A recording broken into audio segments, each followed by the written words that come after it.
this morning to this GPA South Africa. Oh my goodness. Sorry, I just felt like I had something in my eye. And I'm hoping that the microphone is working and that everybody can hear me the way they're supposed to be able to hear me, that we will have no technological issues this morning. The microphone is charged. I'm just reorienting you a little bit. So please, as you come on this morning, will you say good morning? And so that I know that there are a few people actually watching live this Thursday morning on GPA South Africa, Global Prophetic Alliance South Africa. I'm just checking my dates while I wait for somebody to say hello. Good morning, Joyful Jolene. You are often first on YouTube, which is absolutely amazing. So I'm going to check with you. You can hear me, you can see me. I'm looking in the right direction. Does it look like I'm looking at you? How's everything going? Gorgeous, cool. Good morning. Good morning, everybody. Sorry, I'm checking my dates and I don't know where I put my glasses. This is just a common theme with me, is it not? I thought I'd left them here, but I don't seem to be able to find them. Just very, very strange. Anyway, I will figure it out without my glasses. That's okay.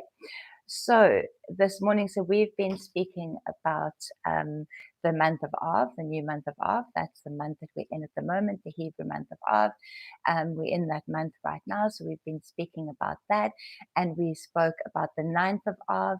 You can hear me. Thank you. Thank you, Joe. Good morning, gorgeous Tamsin. Can we take a moment for the earrings? These are beautiful earrings that my gorgeous Tamsin gave me. Are they not beautiful? Do they not make you long for spring and summer? I was thinking this morning that I cannot wait for it to be a little bit lighter and a little bit warmer in the mornings. I literally cannot wait. Why do I feel like you're not oriented correctly?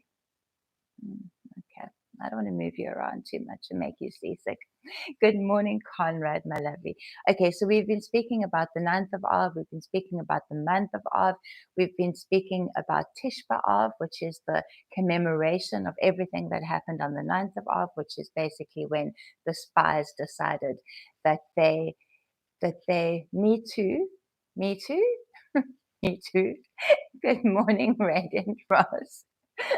Me too. You also got earrings, cool. Or you can also hear me clearly, or I'm not sure what the me too is for.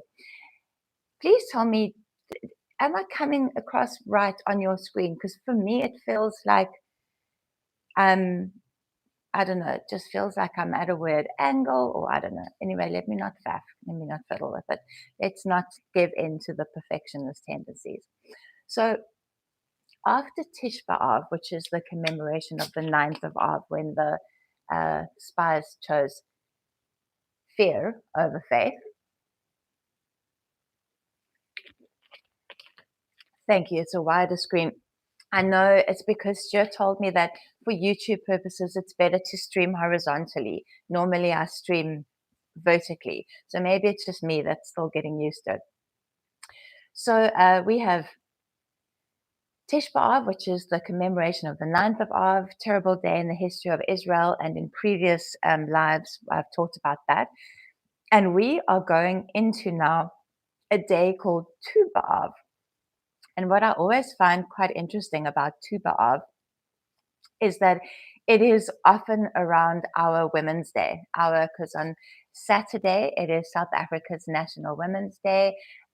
August is South African Women's Month. It is also the month when we have our 16 days against gender-based violence, which, to be frank, doesn't often seem to have an impact on the gender-based violence in our nation. But it is 16 days when activists against gender-based violence, etc., step up and speak up and all of that sort of thing. Good morning, lovely Lindy and beautiful Bertha. And so it's quite interesting that Tu B'Av, which is a day that which is the last of the Jewish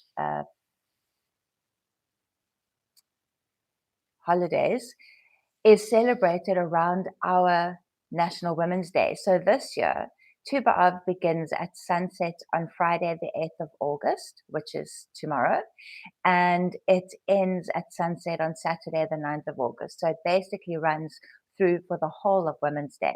And as you know, with Jewish holidays or Jewish feasts and festivals, they don't always, and the Jewish months, they don't always, run concurrently with our months or dates, etc., etc.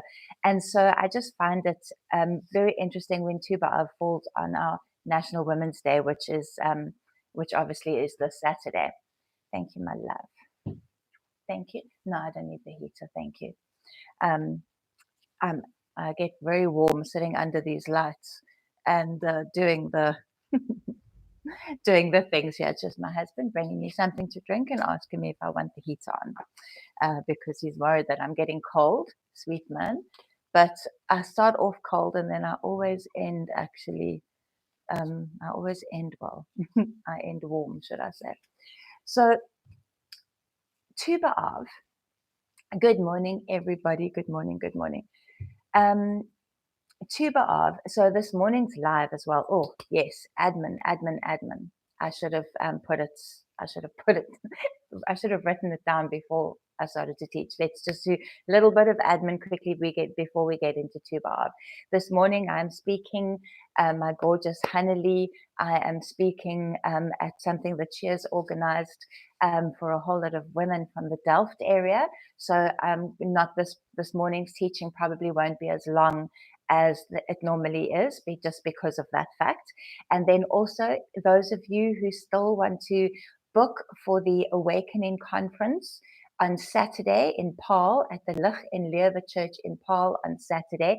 If you have not booked your ticket yet, book your ticket. It looks like we're going to have well over 100 ladies, so it's going to be exciting. It's going to be, the more women there are in a room, the more the kind of I don't want to use the word hype because that has such negative connotations, but it's just when there are a whole lot of women in a room, it's just like the way the Holy Spirit moves is just incredible. His response to all of that feminine energy, is just incredible. Or no, Sally, no, nothing controversial this morning. Just stick to the script, my own personal script. So the Awakening Conference, the picture, the flyer is on my Facebook page. The link is on my Facebook page. If you can't find it, message me. I will send the link. The tickets are only 60 Rand. There is still time to book. I don't think the venue is fully yet. I think it is filling up. So that Saturday, let's celebrate National Women's Day together. Let's celebrate the freedom that women have. Oh, thank you, Jolene. The 16 days of activism is in November. I was actually thinking, how come it's not the whole month of August? 16 days of activism against gender-based violence is in November in South Africa, not in Kelly. Welcome, Kelly. Sorry, Kelly, if you've said hello to me and I haven't seen your name come up or your messages come up, apologies, but good morning and good to have you here. So Tu B'Av. Tu B'Av is an Israeli holiday, a Jewish festival. It's one day and it falls on our National Women's Day this year. Starts at sunset on Friday evening, goes through to sunset on Saturday evening. And it is known as the Jewish Valentine's Day. The Jewish Valentine's Day. Good morning, Kelly. So good to have you on the live. It's known as the Jewish Valentine's Day.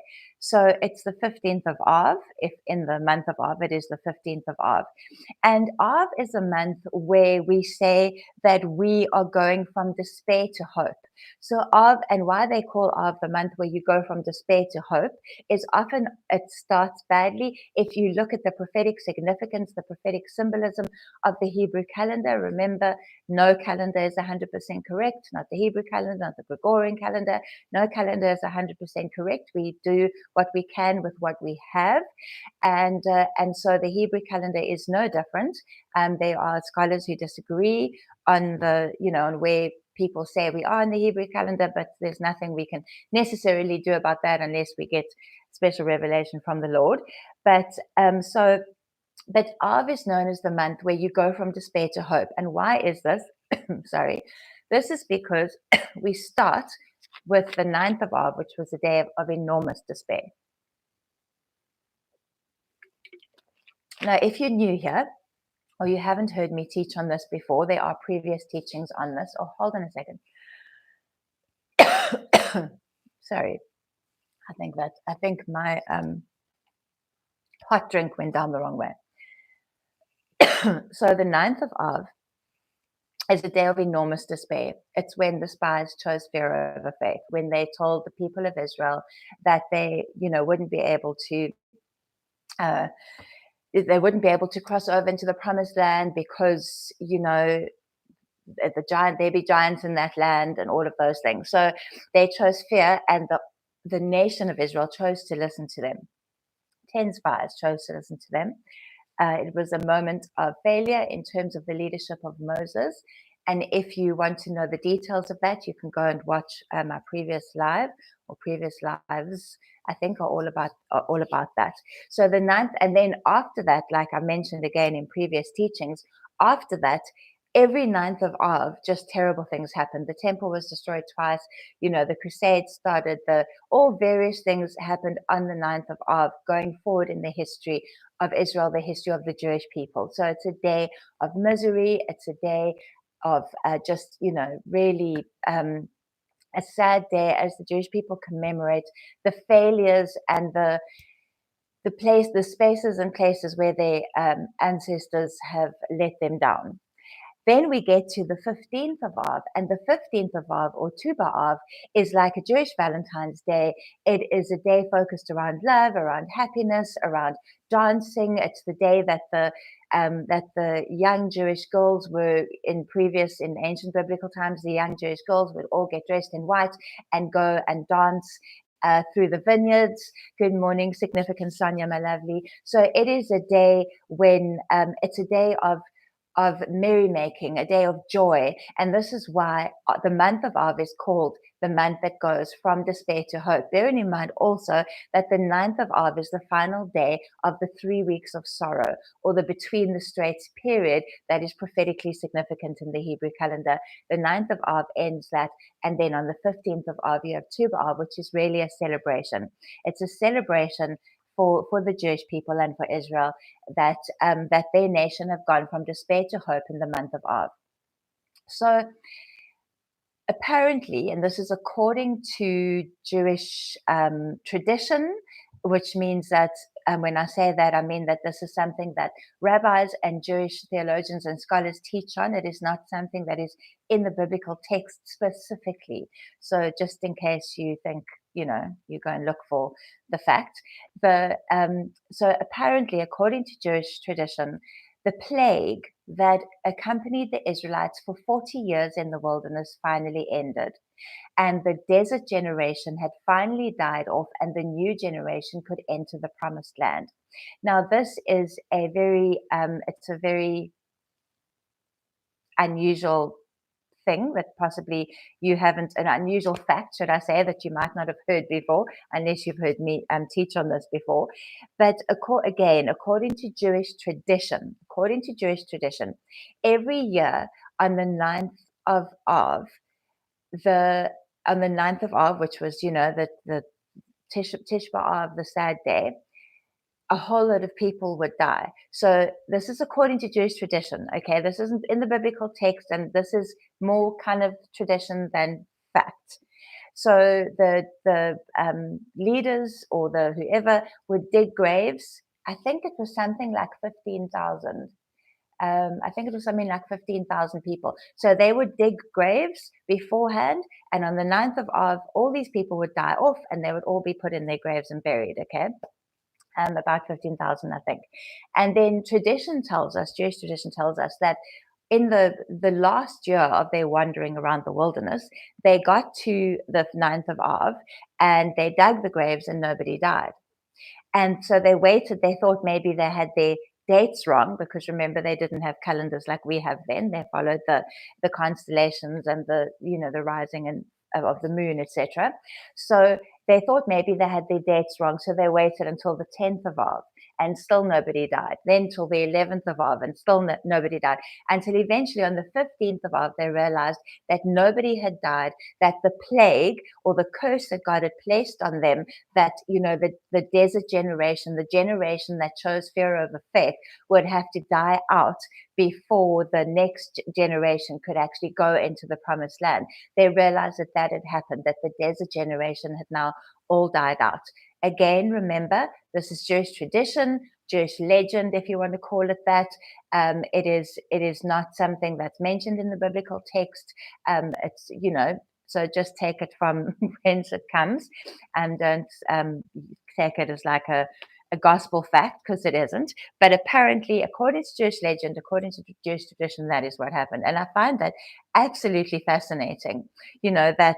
And I wouldn't be surprised if that was how God worked with them, so specific, like this is what's going to happen on this day, and this is what's going to happen. Very specific. I wouldn't be surprised if that is how God worked with them. So according to Jewish tradition, according to Jewish legend, on the 15th of Av, they realized that on the 15th of Av, after they'd been wandering through the wilderness for 40 years, they realized that the desert generation had died out. The desert generation had finally died off, and they realized then that it was time for the new generation to enter into the promised land. So this is on the 15th of Av, Tu B'Av. Then, if you read Judges chapters 19 to 21, you will notice that the first generation of Israelites could only marry within their tribes. First generation of Israelites, you'll notice, they could only marry within their tribe. So the Israelites were told to only marry. They couldn't even marry another tribe, and never mind people who weren't Israelites, okay? But the next generation of Israelites after this were allowed to intermarry between tribes. And one of the reasons for this was because of what happened with the tribe of Benjamin. Remember that awful story? It's in my Women of Significance devotional books, that awful story about the Levite and his wife, concubine, nobody's sure, and and the men that attack her, and then he, the rest of the tribes find out that the men who attacked her were from the tribe of Benjamin, and they all go to war against Benjamin. And initially, Benjamin prevails. The tribe of Benjamin prevailed because they were known to be very hardy. They were very good with the bow. They're known to be archers, the tribe of Benjamin. But then the last time that the rest of the tribes went up against Benjamin, Benjamin lost to the degree that the tribe was almost completely decimated. And in fact, that is one of the reasons why the other tribes stopped warring against Benjamin, because they realized that if they kept on, there would be nothing of Benjamin left. They would wipe the tribe out completely. Of course, what happened then was you had, I think, 600 men of the tribe of Benjamin left, and they had no women to marry. So the tribe of Benjamin could not continue, could not go forward, could not reproduce. And so this is one of the sadder things, the sadder points of all of this, is those same girls that would dress in white and go and dance in the vineyards. The other tribes gave the tribe of Benjamin the permission to kidnap the girls that danced in the vineyards. And between the girls that danced in the vineyards and something else, I forget the other thing that took place that was just as awful, the 600 men in the tribe of Benjamin then had wives that they could reproduce with. The fact that they weren't wives who came willingly didn't seem to bother anyone. And in fact, in many Jewish writings, and even in some Christian writings, they call it a redemptive violence. The redemptive violence that was necessary to ensure that the legacy of Benjamin continued. I'm personally not sure that there's ever anything redemptive about violence. Certainly not violence against women like that, which it effectively was. The daughters of Shiloh, the young women who danced through the vineyards, had no idea that their fate was going to be that they were captured by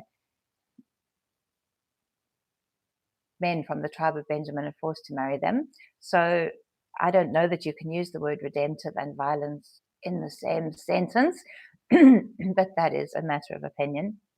But basically, what is also celebrated on Tu B'Av, which when you know the whole story, I don't think it feels like much of a celebration, but is the restoration of the tribe of Benjamin. So because of what the other tribes allowed to happen. And then Tu B'Av also celebrates the forgiveness and restoration of the sin of the 10 spies, which was the sin to choose fear over faith. I think they celebrate the forgiveness and restoration, but so many things happened on the 9th of Av after that. But these are the other things that happened on the 15th of Av, okay, on this Tu B'Av day. Tu B'Av marked the end of Jeroboam's blockade against Jerusalem. He forbade worship at the temple. So Jeroboam, if you remember, if you go and read the Book of Chronicles or the Book of Kings, he was a king who blockaded against Jerusalem when Israel was separated into two, Judah and Benjamin and the rest of the tribes. He put a blockade against Jerusalem and he forbade his people to worship at the temple. And on the 15th of Av, in one particular year, that marked the end of Jeroboam's blockade. And then the 15th of Av is also known as the day of the breaking of the hatchets. Hatchets as in axes. It's just, some of these things are just like, my word, anyway, so it's the day of the breaking of the hatchets or the breaking of the axes, as after this day it was forbidden to cut down trees for use in the temple fires. So by this day, all the cutting of the wood for the altar had to have been completed. So by the 15th of Av, all the wood that needed to be cut down to maintain the fires in the temple, the fire on the altar, had to have been completed, because the 15th of Av was the day of the breaking of the hatchets or the breaking of the axes. And why this happens is because when Ezra and Nehemiah came to rebuild the temple, the land was desolate as all the trees had been uprooted by the enemy. So very much many of the people in those days, and certainly also in war times in latter days, they had a very much a scorched earth policy. So they completely destroyed the temple until not a brick or stone was left standing, exactly like Jesus prophesied. And then they basically they uprooted all the trees. They tried to make sure that the land was uninhabitable, completely desolate, nowhere, for anyone to come and live or go forward in the future. And so when Ezra and Nehemiah come and they come to rebuild the temple, there were no trees. The trees had all been uprooted by the enemy. So they had to plant trees and start that whole cycle of kind of, reforestation and things like that in the land. And because of that, there was a ban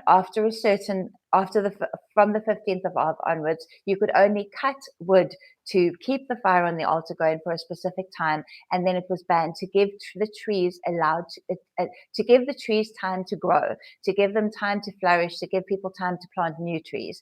So it's known as well as the day of the breaking of the hatchets. It is the end of the year for planting. Tu B'Av signifies the end of the year for planting, and it's the final Jewish holiday of the year, of the Jewish year, of the Hebrew year.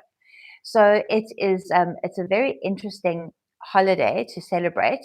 And but I think for me, why I always feel that it's significant that it's on National Women's Day, or it falls over National Women's Day when it does, is just because I think of the terrible things, that happened to women, and that are effectively commemorated on the 15th of Av.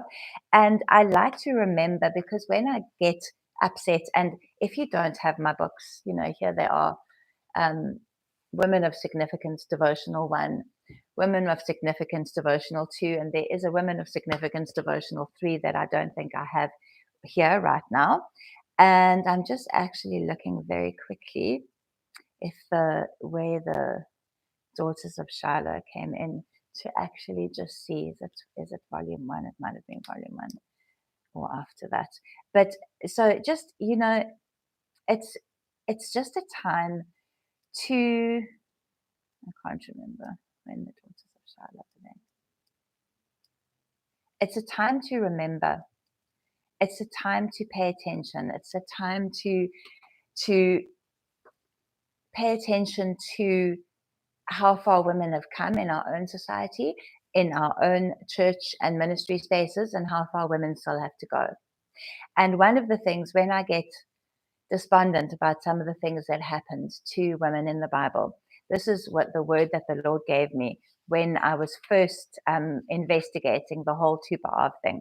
And he said this: the women in the Bible all were called, positioned, and appointed for heroic acts and or enormous faith. Heroic acts that literally altered the course of history and ensured that God's plan, in other words, the lineage of Jesus, actually followed through, actually came to pass. And I think the fact that these stories are written in the Bible demonstrates a God that doesn't forget what women have been through. They're not written in the Bible because God condoned them.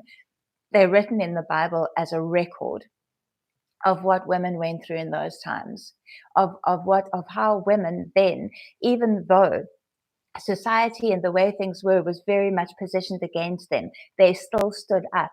They still arose. The daughters of Shiloh still went singing and dancing in the vineyards. They still did the most incredible things. The women in the Bible, they stood up and in many instances altered the course or shifted the course of the nation of Israel back on track to make sure that the lineage, that eventually Jesus came from the lineage of David. And it's women like that that are celebrated in those books. And it's women like that that we celebrate in this Women's Month and on National Women's Day. It's women who quietly just go about doing the business of living whilst helping other people and being everything God has called them to be. It's celebrating women who step into their destiny and step into their calling, no matter how things are stacked against them, no matter how situations are stacked against them, no matter how circumstances might come against them, no matter what kind of circumstances they live in and whether those circumstances are less than ideal. It is, we celebrate women who still stepped up, who still stepped forward, who still did, what they needed to do. And here in South Africa, for example, we celebrate, the anniversary of the Women's March the anniversary of the Women's March of 1956. So in 1956, five women started it. Wait, I have it in my notes here somewhere. I can't. I had it in my notes here somewhere. I don't know where it is now, but and probably there are many of you who know the history better than I do, but there were like 5 or 6 women and a mixture of races, where there were white women, there were black women, there were colored women, there were Indian women, there were all a mixture of races, and they marched. It actually makes me quite emotional. It makes me quite emotional. It really does, because they organized in a time where there was no social media. They organized a march, 20,000 women, 20,000 women marched to the union buildings to protest the pass laws and the pass books, which, if you are not South African and you don't know what that is, this was during the time of apartheid. And if you were not white, then there were laws around curfew, where you had to be back in your home at a certain time, and you had to have a pass book to demonstrate to the police or the army or whoever stopped you that you had a right to be where you were. And it was known then as the Dompas in Afrikaans.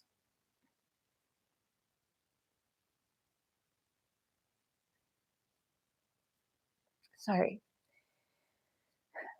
Just so unrighteous, so unjust.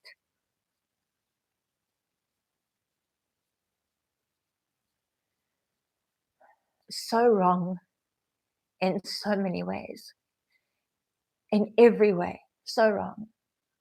And yet there was just these enormous groups of people just subjected to this unjust, unrighteous law. And then these 5 or 6 women stepped up and they organized this march of 20,000 women to the union buildings to protest this unforgivably unrighteous law. And what they did was they just stood silently for 20 minutes. There was no violence. There was no shouting and screaming and all of that. They marched in silence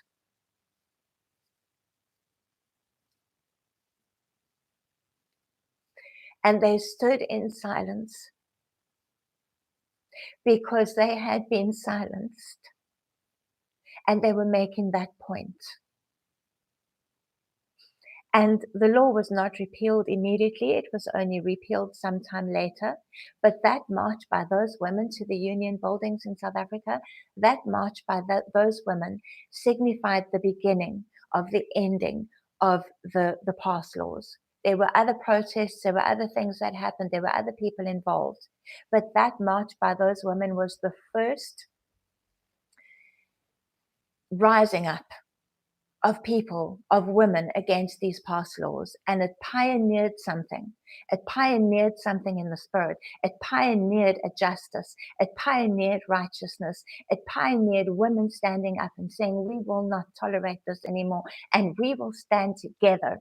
Different races, different colors, we will stand together against this unjust, unrighteous law. And it was repealed some years later, and that was where they came up with the saying, you strike a woman, you strike a rock. And they weren't doing it just for them. They were doing it for their children and their children's children and their children's children's children. And while it took a good few more years for apartheid to end completely, those women pioneered something. They pioneered something, and that, I think, is what makes me so emotional. Because as women, we have that power. We have that authority in the kingdom to stand up against injustice, to stand up against unrighteousness, instead of just seeing things be the way they are and saying, oh, well, there's nothing I can do. I'm just one person. This was just 5 women, 5 or 6 women. I had their names written somewhere and I can't find them now. 5 or 6 women where there was no social media, no WhatsApp group to create, no going on to Insta and taking a photo of yourself marching with your placard, no putting it on Facebook and saying, come girls, let's all get together. There was no TikTok, reels of what they did. Before the era of social media, they got, by sheer word of mouth, they organized 20,000 women to march against injustice, to march against unrighteousness. And we sit today as women with the full power of social media behind us. And yet often we're just spectators because we think it's only me. It's never only you. It's never going to be only you. And then you step out and you take a stand, and then you realize it's not only you actually, and all the other women who thought it was only them also step forward and come to the party. And history is altered. History is changed. Injustice ends, unrighteousness comes to an end. Because all of those years ago, in 1956, I wasn't even born yet, in 1956, 5 women decided that enough was enough. There we go. Thank you, Roz. Lillian Ngoyi, Helen Joseph, Rahima Moses. Oh, it went away too quickly. But thank you, Roz. I recognize those names as the names that I have here. So it's just incredible. If you read in Exodus, remember when they built the golden calf? When the Israelites built the golden calf because Moses had taken too long to come down the mountain. Remember that? The Jewish women refused to give their jewelry for the building of the golden calf, according to Jewish law, according to the Talmud, but gave towards the building of the Ark of the Covenant. So according to Jewish law, the Jewish Talmud, which historically has been very, Albertina, Sophia were the ladies' names. Thank you, my love. Wonderful. Just amazing, hey? Yo, was that Albertina Sisulu? Who was the Albertina there?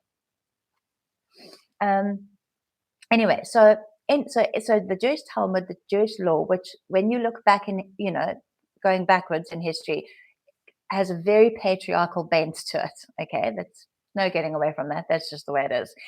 And according to the Talmud, according to the Jewish law, with all of its patriarchal bent, the Jewish scholars have said that the Jewish women refused to give their jewelry for the building of the golden calf, but gave towards the building of the Ark of the Covenant. Exodus 32 speaks of the people asking for a golden calf, and then Aaron tells the men to get jewelry from their wives, sons, and daughters. But Exodus 35 emphasizes, or seems to emphasize, men and women and not just people. Jewish tradition states that these acts exonerated women from the sin of Eve.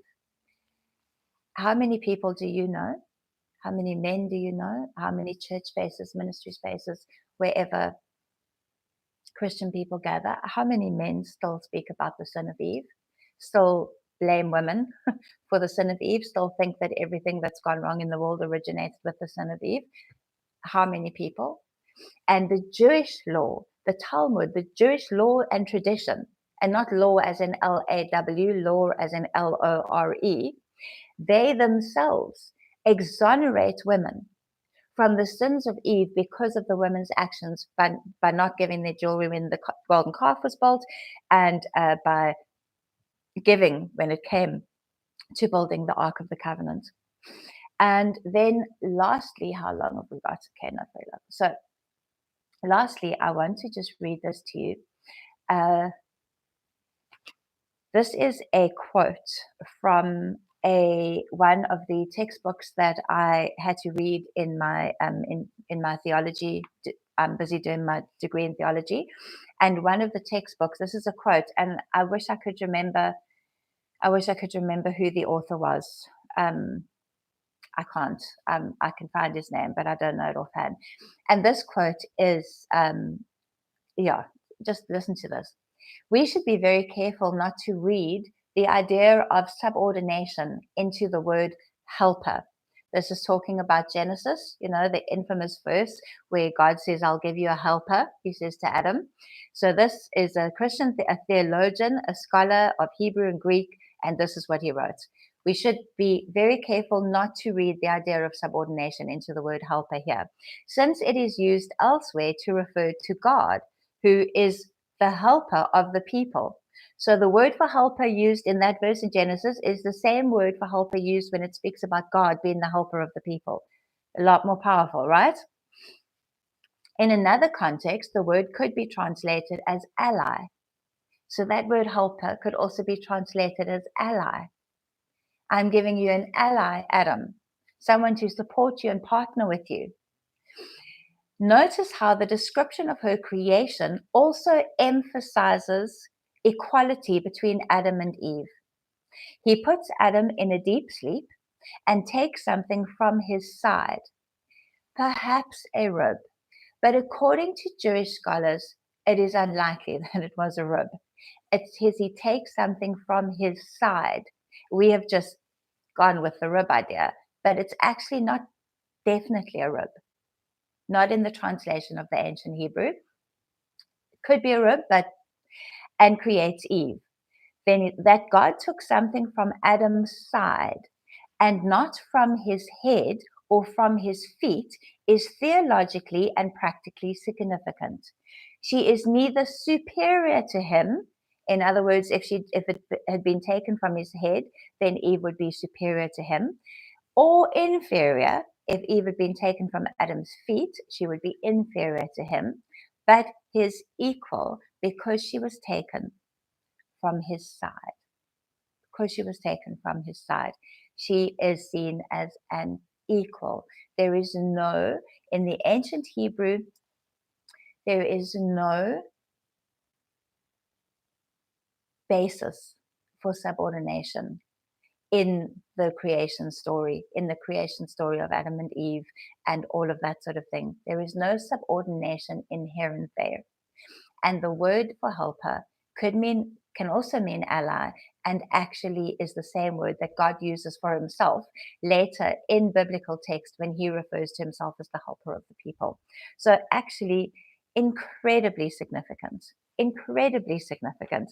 And don't you feel so much more excited about being an ally with your husband or your spouse? I mean, don't you feel so much more excited about being an ally than being a helper?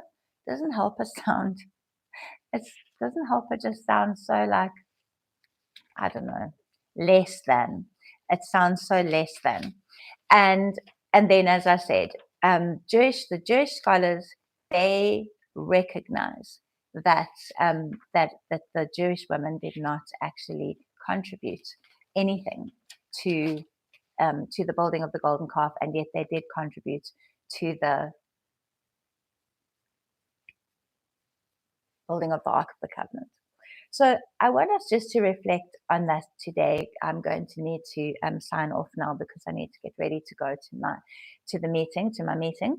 But I want us just to, as women particularly, and as men, whatever men watch this, let's just reflect on that as we go into National Women's Day on Saturday, as we celebrate this National Women's Month in South Africa, as we, no, I wouldn't say celebrate, but as we all get involved in the 16 days of activism against gender-based violence in November, as we do all of those things, let us just reflect on how God sees men and women, how God sees male and female.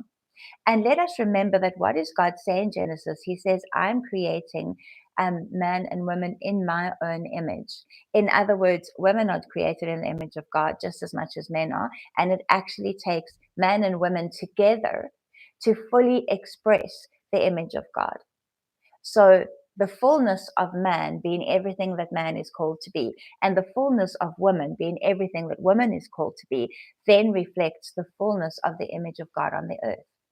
And the fact that we still have to have these conversations boggles my mind.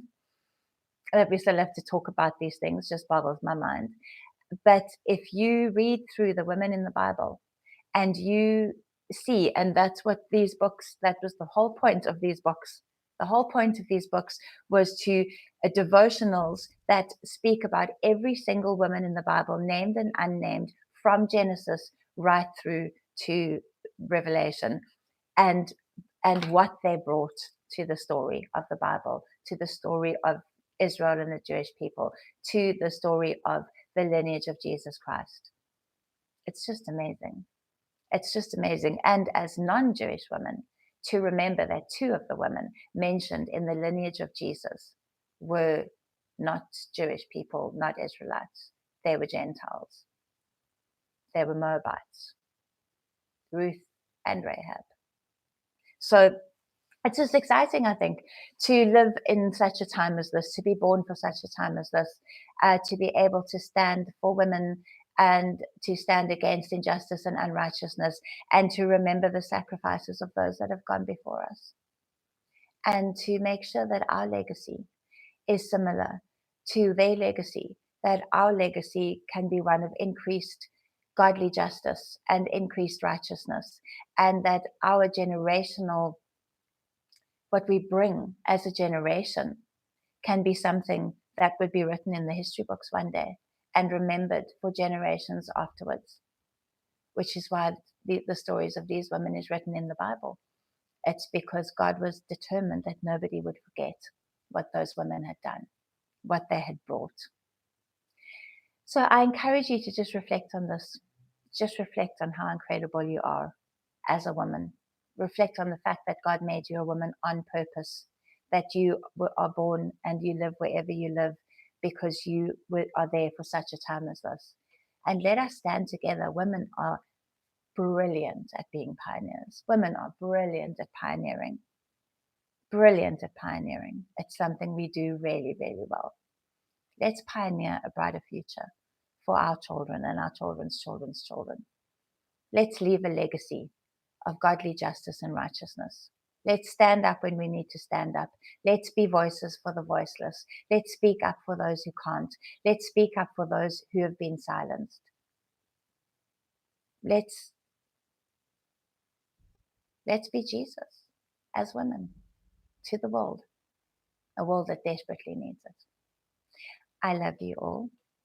I bless you all with wisdom and revelation and a pioneering spirit. And I will see many of you on Saturday morning in Paarl at Lichileva Church. Otherwise, I will see you all next Monday, on Monday at 7 a.m. on Facebook Live. So Monday, 7 a.m. Facebook Live, Thursday, 7 a.m. YouTube Live.